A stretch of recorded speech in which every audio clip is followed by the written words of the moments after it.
Welcome to Joe the Barber's weekly podcast, where your money, your health, and your final will all be trimmed up.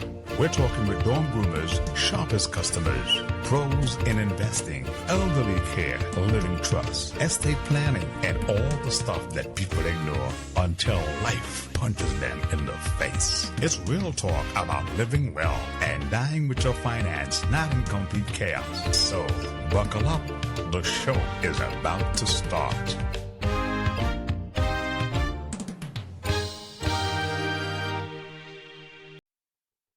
Welcome to Joe the Barber podcast. Today we have Joe the Barber. Welcome, Joe. Thank you, sir.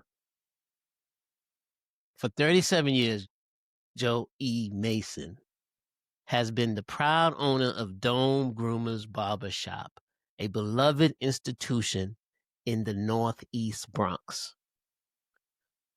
His dedication to the community goes far beyond his role as a barber. Joe has been a proactive leader, serving the Community Board 12 as a president of the Boston Road Merchants Association. Joe, what inspired you to start your business, and what was your initial vision 37 years ago? Well, it started from, when I first started working. My first job was not a barber. When I came to this country, my first job was home remodeling, and I got laid off. Okay. And I was wondering what's the next chapter. Then I was on the bus, I see a sign that said Barber Wanted. And Okay. I know I could do a little something cutting hair. So that was Lloyd's Barbershop. Stopped by, and I, Right. asked, applied for the job, and I got it. And Okay. despite the fact that I was working at Lloyd's, I was still looking at other opportunities like music. I was in the music business and all that kind of stuff. Mhm. And I wasn't getting nowhere with that. So I went to school, went to college, came back, continued cutting hair when I came back.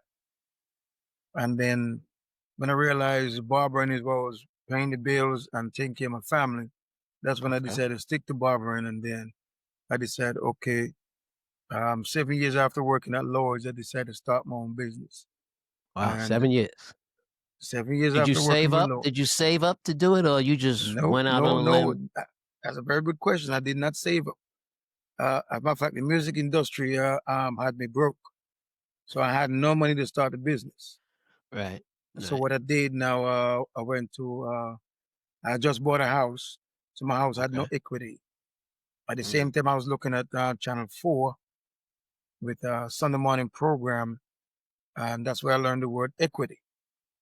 Okay. And equity is actually is the value of your home minus your mortgage. And Right. whatever is left, whatever is the difference is, that's called the equity. So Mhm. my house didn't build up enough equity for me to take from it to start the business. So I went Okay. to my mother-in-law's house, who Mhm. had a lot of equity built up. So I asked her if she Mhm. can actually take some money off her house and, give it to me, and I Right. take care of it. I pay her back. Right. So Okay. she did that, gave me power Wow. of attorney. He went and did everything. Okay. And, I got actually $42,000. I Okay. got, and that's why I used to start the Dome Groomers. But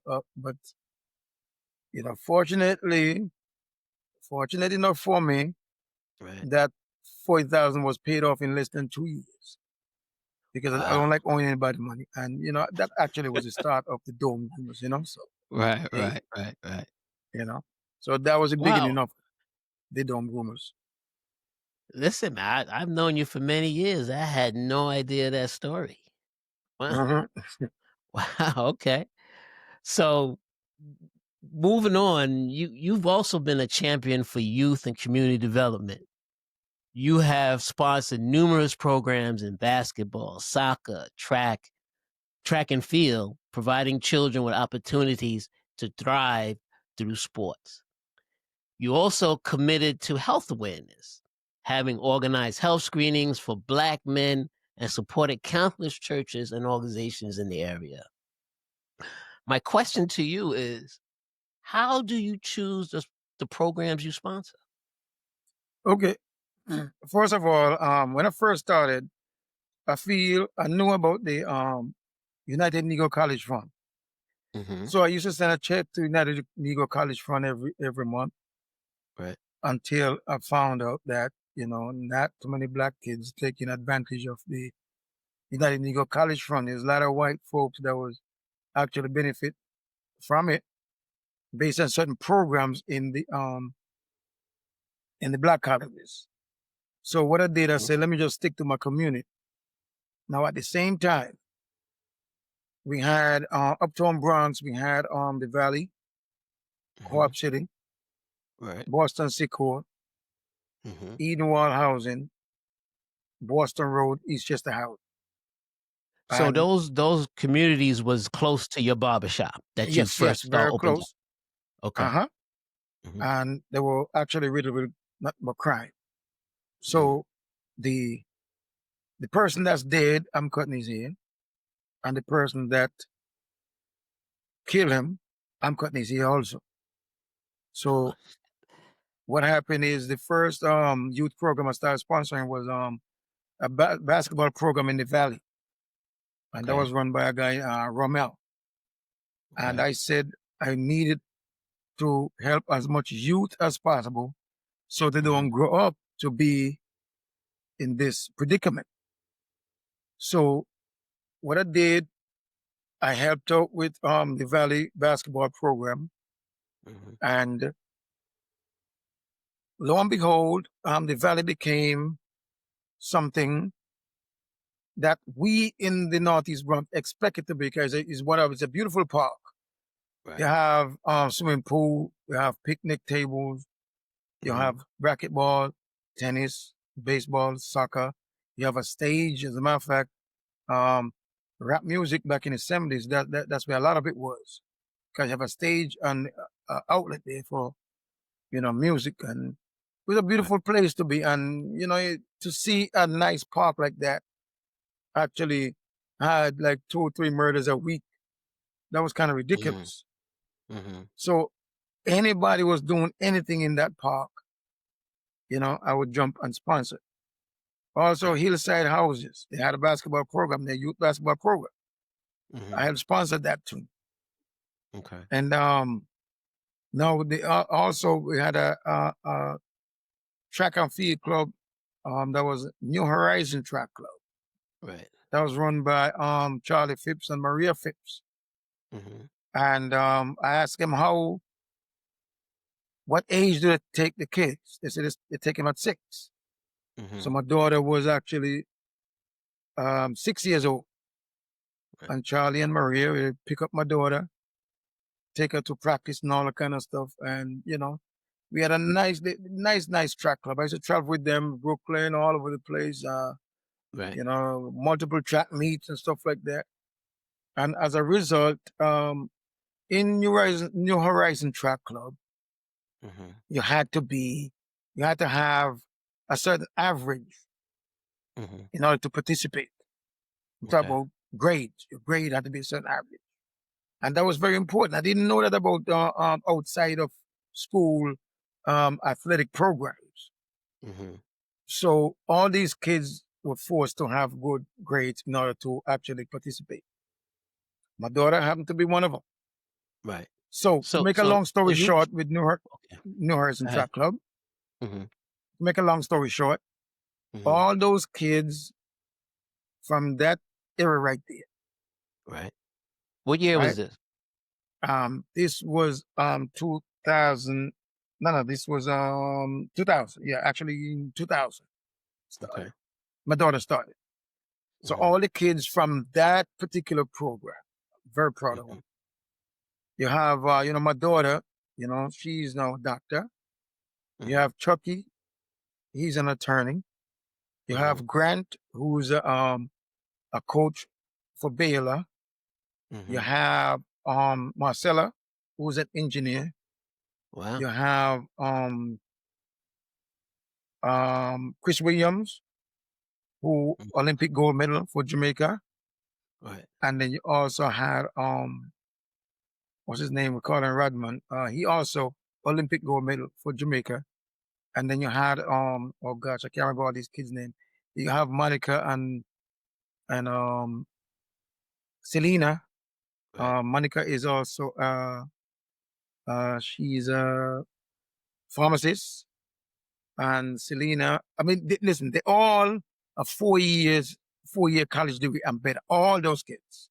Right. So, like I said, investing in kids, you know, I mean, is you made mention that the neighborhood was filled with crime and you wanted to help. mhm, So you mhm. wanted to help by through sports because your impact was further highlighted by your role as a major sponsor of the 47th precinct basketball tournament in collaboration with the Police Athletic League. You contributed had garnered recognition with Dome Groomers being featured on ABC 2020 as well as in various rap videos and documentaries. So you obviously was active within the community. Yeah, yes. Let me see now. I'm gonna say this. Right. The entire neighborhood was actually, worse than Crenshaw Boulevard in LA. I mean, it was Wow. crazy. So I didn't like it. I didn't want to see these kids grow up like that. So I was Right. father to a lot of those kids growing up, a whole lot of those Mm, kids. You know, um, we were featured in multiple magazines, mm, Rhythm and News. I can't remember a lot of them. A lot of rap videos, all that kind of stuff. Even right. Chuck Chill Out and Cool Chip album. The features on the back of it. And I mean, it's just countless stuff that we Right. try to do. But I must say today is a big change because instead of having kids going to jail and kill each other and stuff like that, we have a Mm, lot of kids graduating college. A lot of them are lots of major professionals and stuff like that. So I'm kind of happy that I had a little something to do with a lot of these kids changes and stuff like that. I right. mean, even soccer and stuff like that. I mean, once you get these kids in certain programs and you get them into let's say the program where they have to keep their grades up to participate, I mean, it Right. will make a difference. And I was looking at the television not long ago where um where Trump sending the National Guard into Washington D.C. because it's riddled with crime, and they were talking about the preventative measures. The Right. preventative measures will reduce crime. So you introduce Right. programs. So a lot of these programs, I think had a lot to do with the neighborhood changing and stuff like that. And I must say, Right. the neighborhood has changed a lot. It has changed a lot. It's not like what it was back in the 80s. I mean, I've been offered a whole lot of money to tell stories, for them to do movies and stuff like that. There'd been a couple of books out there on the neighborhood. Be More Careful by that was done by Shannon Holmes, which was also a number one seller on New York Times. That was about Mhm. the entire neighborhood, Okay. Uptown Bronx. You Okay. know, so there's been talks about movies and documentaries and stuff like that, but I don't want to get involved in stuff like that because there's a Right. whole bunch of stuff that went on that that's still not solved and all that kind of stuff. So we cannot get too much into that stuff, even though a movie can be a big seller. We don't want that. Right. So you've been involved in the community. You have this business this whole entire time, right? What advice would you have? What advice do you have for someone who wants to go into business? Well, listen, if you have a passion for a certain business, I mean, don't Right. hesitate. The key is being passionate because if you're gonna go in half-ass, don't do it. Once you have a passion for something and you can see a way, Mm-hmm. you go ahead and do it. You go for your goals. Now, a lot of people have financial problems, but we as Black people, we always say that we don't have any money, but we do have money. You Right. know, we just, for example, I've been invited into the Korean Merchants Association, Right. multiple Jewish organizations, the Middle Eastern um, organization, and Mhm. they're not doing nothing that we don't know. It's just a matter of organizing and going into business. You know, so someone who's going to business, don't ever think you don't have money. I mean, there's always whole house equity. There is also you could do what you call grouping and stuff like that, where you Right. get a few people, put a couple dollars, you with the expertise, run that particular business with multiple, partners, you know. Right.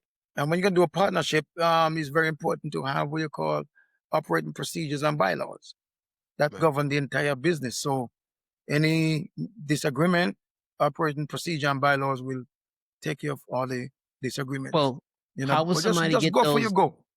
how will somebody get that access to those documents, those procedures, is Well, an they have to have attorney, somebody with a lawyer or attorney, right? yes, an attorney or an accountant. You have to contact an attorney and an accountant, and you have Okay. to have the stuff drafted. I Okay. mean, it doesn't cost that much to start up from, let's say, to go to an attorney to get Right. some operating procedure and bylaws drafted up. you know.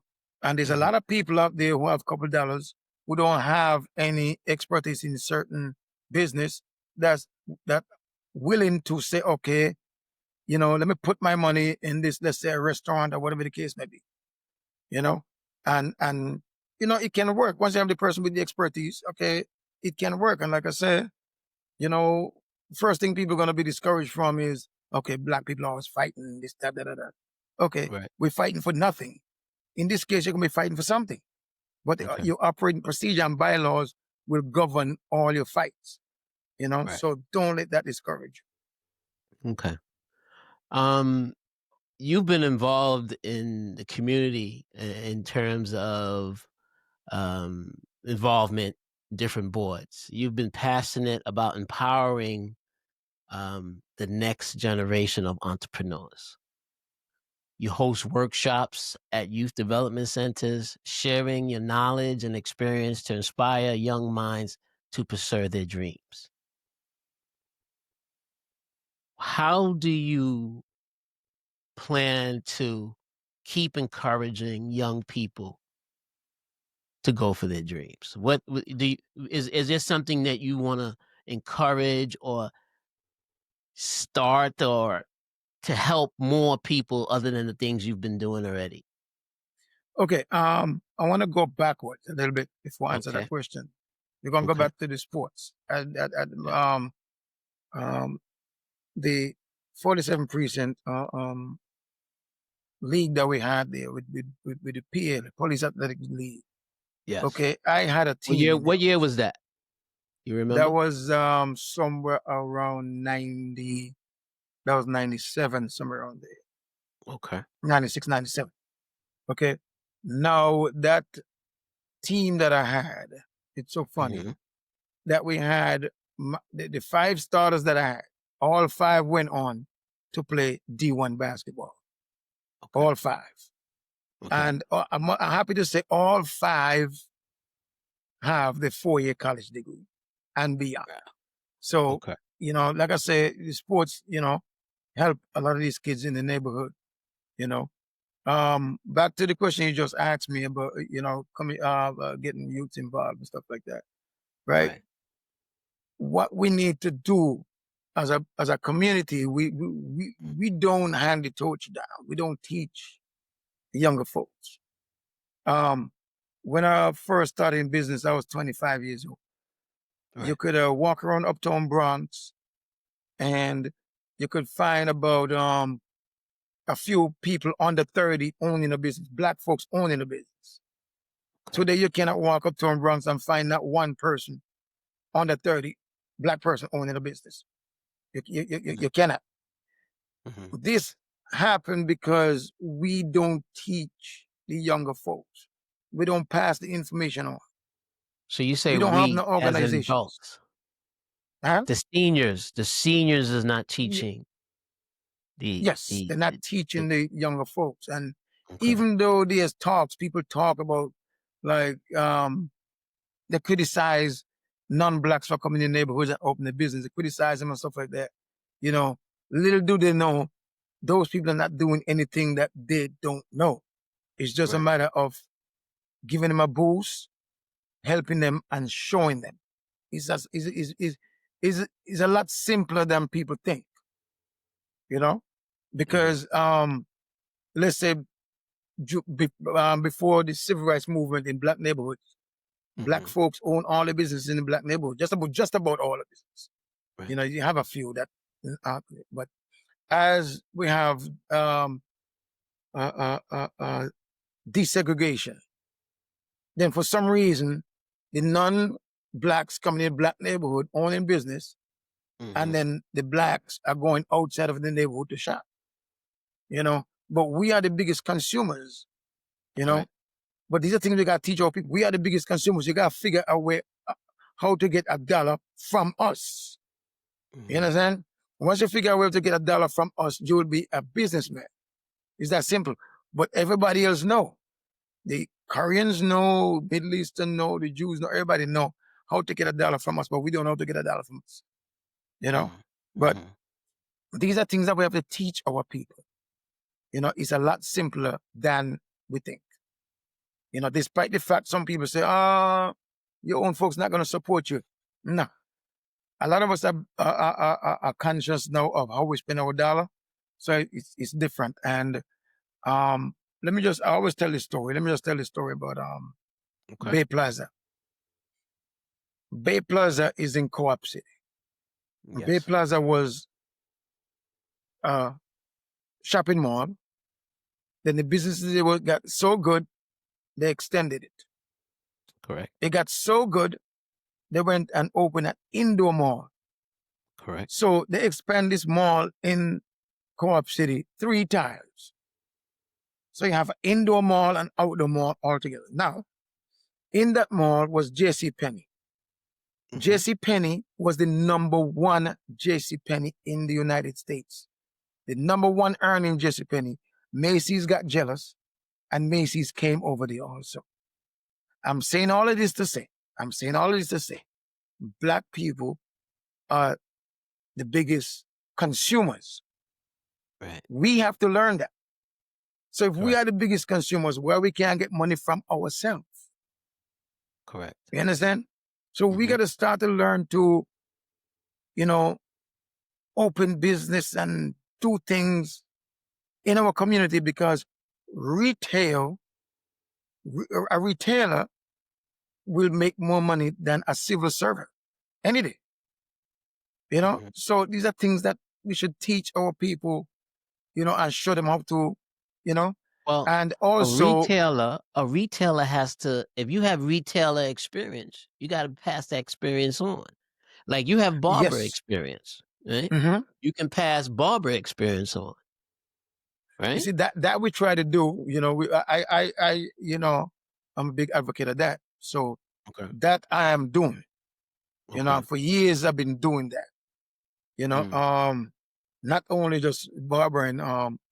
What happened is the turn of the, let's say, the 90s. You know, all those barbers, Uptown Bronx, Mount Vernon, all those areas, stuff like that. I was the one that was I sponsored a lot of them for the barber's license, stuff like that. You know, and I helped a whole lot of them, not just in the Bronx area, but also a couple of them in North Carolina and Florida. Right. Okay, so like I said, you've been in business for so long, right? And looking back at your career, is there anything you would have done differently?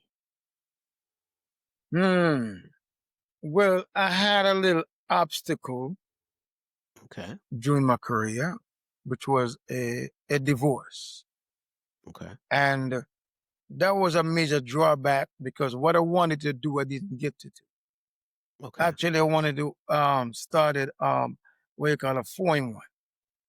A 4-in-1 is a 4-in-1, like 4 businesses in one. I wanted to do a huge business with barbers, beautician, nails, and barber and beauty supplies.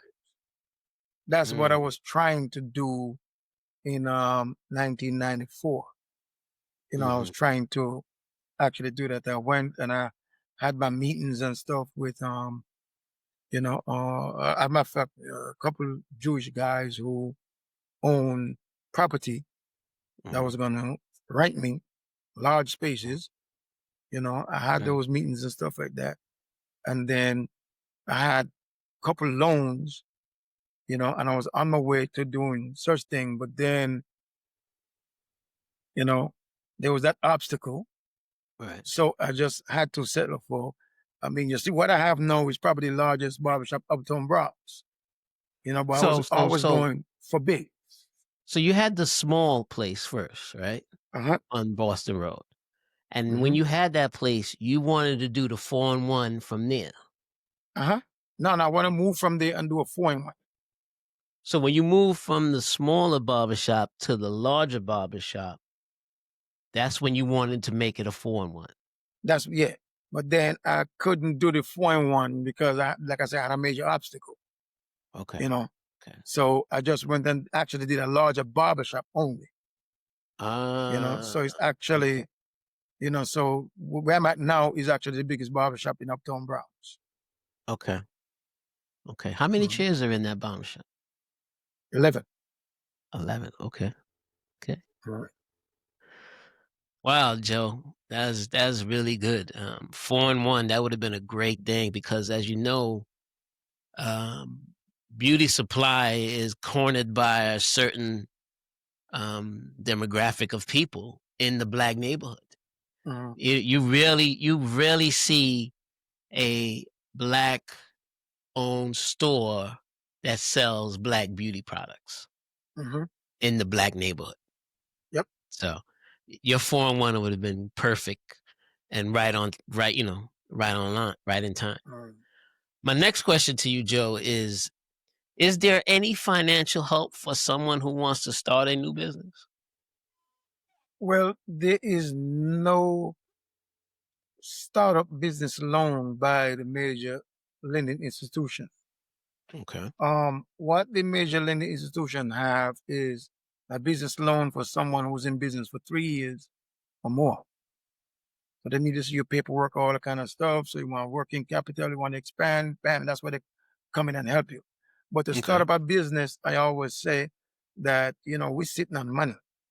Mhm. Black folks are sitting on money. Everybody knows somebody own a house, with equity and stuff like that. People just sit Mhm. back and say, "Oh, my my mortgage is paid for, my house is mortgage free, yada yada yada." But you're sitting on money. You know, Right. you could take that money when you take that equity from your house. Mhm. It becomes something you can afford monthly. So Right. even though you don't come off, it's something you still can afford monthly because you ain't got no Wait, equity wait, or let me stop you you know. real quick though, Uh huh. because see the problem there is that a lot of people in our community, they don't want to incur debt. Hmm. They're trying to get out of debt. But you're saying in order to start a business, you got to get up off of some of that money and That's one have way. debt, That's one way. right? Hmm. To start a business. No, that's one way. Right. And a lot of black folks start like that. I mean, you look at the BET that was sold for $3 billion. That was Right. started with a couple of credit cards. Mhm. 19. Mhm. He started $19,000, and that was like credit card debts and stuff like that. So, Right. Right. what I'm saying, if you have a passion for something, it Mhm. will work. It will work. I mean, like I say, you could do a small little group, 5 people with a couple dollars together, and you could build an empire. You Mhm. could do a small business. I mean, you could make these 5 partners like owners, and they can benefit from the profits and stuff like that. But at the same time, you are getting paid to work in your own business, and you're also getting piece of the profit. So Right. I'm saying there's many ways you, you can go about starting a business because the bank is not going to lend you. Mhm. There was a hardcore people who do like venture capitals and stuff like that. that Right. will, find investors Hmm. based on the business you're doing. They will find investors, but you got to have a good pitch for them to up off their money and give it to you to, for you to venture off into the business that you have so much passion for. Right. There are people who do that kind of stuff. I happen to know a couple of people who does that. You Right. know, they will find you investors. So you got to have your proposal and stuff like that for them to look at and see if it's going to work and stuff like. It's something similar to Shark Tank. Once you have Right. those Right. So, kind of yeah. and it's all about knowledge, and you definitely Mhm. come with a wealth of knowledge because you, like you say, you've been in business for 37 years. That's a lot of heads you've been cutting. That's a lot of talking you have done, and that's a lot of time to you to make connections with people. With people normally don't make those connections, right? So that leads me to the next question: is what can we expect from your future podcast? Well, what I want to do, okay, a barbershop has multiple conversations, sports, politics, just about everything. So Right. what I want to do is take from the conversations that gonna make something out of us. You Okay. understand? Whereas investment, um, teach people how to hold on to their property, teach them about living trust. I mean, the topics that make a big difference in our lives that we don't know. I want to Right. bring that to the podcast. I mean, Mhm. there are some people that as we get old, and a lot Right. of people don't know how to get old. You Right. understand? They wait until a loved one is on the hospital bed, cannot Right. talk. They're on the way out to say, okay, let them go get a power of attorney, a will, or a living trust and stuff like that. No, Okay. you have to prepare. You get certain age, you have to start to Mhm. prepare. These are things that we're gonna bring to the podcast, so Mhm. people can actually understand. You know, um, for example, the fights with family and stuff like that. It doesn't have to be like that. Mommy Right. or daddy have to set up from day one. Just don't sit back and wait for the last minute to do anything because that's when you're gonna have a lot of problems and it can cost a lot. So these are Right. things that we want to teach people on the podcast. You know. Okay. Also, investment is very, very, very, very interesting. It is simple, but it's Mhm. very interesting. It's something that we have to do. I'm not going to tell you you're going to invest $1 today and become a millionaire tomorrow. It Right. takes a period of time. You got to Mhm. cut back on some of this stuff like a lot of us like to buy um stuff that's overhead. We Right. like to buy products that names that we cannot pronounce. You got Italian names and stuff like that we cannot pronounce. You're buying that stuff two, three Right. thousand dollars for what? All I'm saying is, okay, let me give you an example. And Right. this is how I'm gonna teach people simple investment, very simple investment, Okay. right? There's a lot of young black ladies out there wearing what you call red bottom shoes. That's Okay, correct. red bottom shoes about $2,000. Right. Okay, you buy a shoes for $1,000, take the other $1,000, invest it. Everybody gonna be like, what do I invest it in? Right. No, investment is like you to be a little bit diversified, when you're gonna do Mhm. investment. For example, let's go back to 1997. Right. If you take $300, 1997, and put it in Apple, you Okay. buy Apple shares of Apple with $300. You have Mhm. $340,000 today. You know, we can go on and on and on and on and say what we could have bought, but don't look back and say you missed the boat.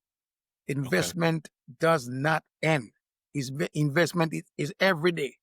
The way to go right now, I mean, AI, all these AI stocks are doing well. I mean, some of them is still, on the ground and you can get in it. Just get in, start putting some money away. Stop spending so much unnecessary money. All the name Right. brand stuff, you know, put a little bit of it away.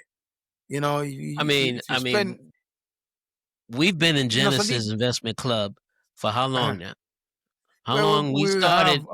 We started that club in your barbershop. 1996. Yes, in that your Genesis barbershop. Investment Club was formed in the barbershop. 1996. How many years is that? That's 29 years? That's 29 years Genesis Investment Club. 96? There's Yes. more than that, right?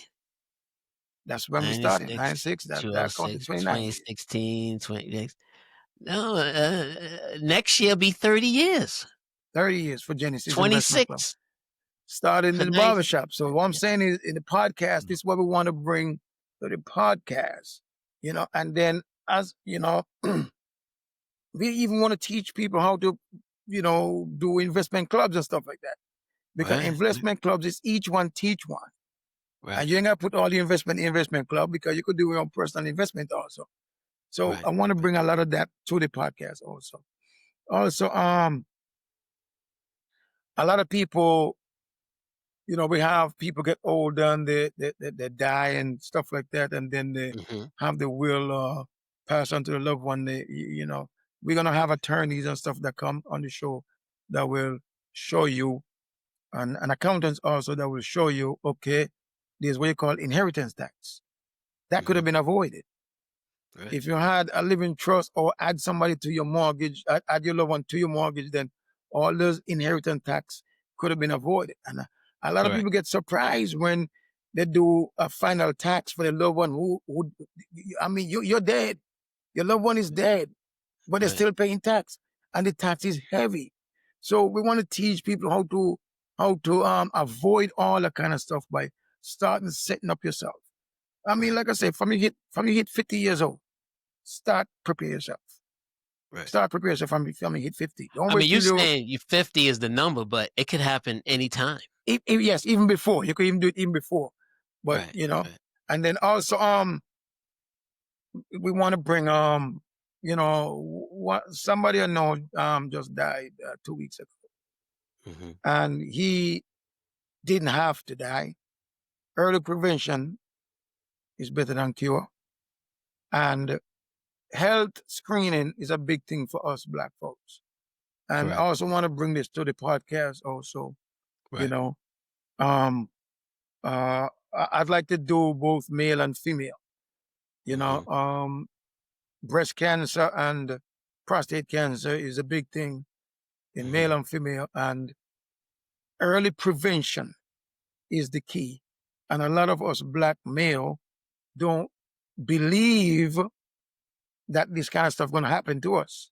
So I want to bring all this kind of stuff to the podcast and teach people, teach people how to, start to visit a doctor, see a doctor, and I want to teach them we're gonna have professionals on the show anyway that will tell you what to do, when, where, and all that kind of stuff. So, Okay. these Absolutely. It are looks things like it's that going to be an exciting time. Just as if 30 years ago, I came into your barbershop and we talked about starting this investment club, and we all put money in, and we're still in the club. Eight, 9 of us. Yep. Still in the here. club.